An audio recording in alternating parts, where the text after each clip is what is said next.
ఈరోజు నేను సేవకుని అయ్యానంటే నిజంగా అది దేవుడు ఇచ్చిన మొదటి కృప. రెండవది, మా ముగ్గురిని యోగ్యమైన సేవకులు తీర్చిదిద్దారు మా నాన్నగారు.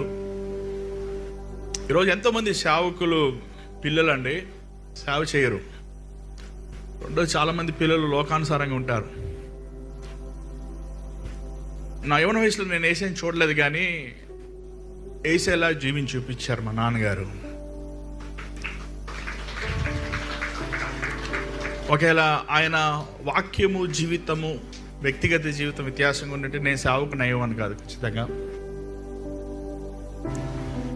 ఎంతో తగ్గించుకునేవారు. ఎంతో ఆయన పరిచయం ఎంతో స్లమ్ మినిస్ట్రీ, నిరుపేదల దగ్గర పనిచేసేవారు. మా తాతయ్యకి కాకినాడలో ఇంచుమించు చాలా పెద్ద ఇల్లు ఉండేవి, ఆస్తులు ఉండేవి.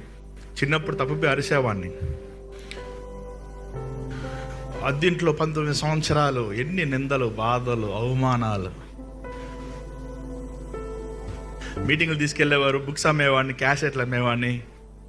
ఆ రైల్వే స్టేషన్లో దుప్పడేసుకుని పడుకునేవారు. పని అని సామాన్లు పోతాయని అవి ఏముండో అక్కడ అయిపోతాయి, చేతులు పెట్టుకుని కూర్చునేవాడిని. ఆయన స్లీపర్ క్లాస్ అయితే నేను జనరల్ కంపార్ట్మెంట్ ఎక్కేవాడిని. కొన్నిసార్లు స్లీపర్ క్లాస్లో ఆయనతో పాటు రిజర్వేషన్ టికెట్ ఉంటే వెళ్ళేవాడిని. అన్ని స్థలాలకు తీసుకెళ్లేవారు. లారీ టాపుల మీద ఎక్కేవాడిని. పాపం మా నాన్నగారు చాలా తెల్లగా ఉంటారండి.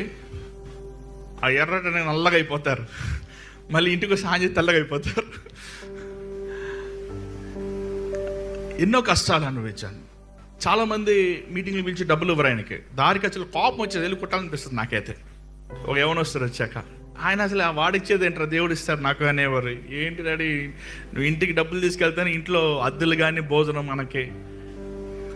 యథార్థంగా సేవ చేశారు. డబ్బులు దాచుకునేవారు కదా, అందరిని చూస్తున్నప్పుడు వాళ్ళ పిల్లలకి, వాళ్ళ 3-4 తరాలకి కావాల్సిన సమకూరుస్తారు.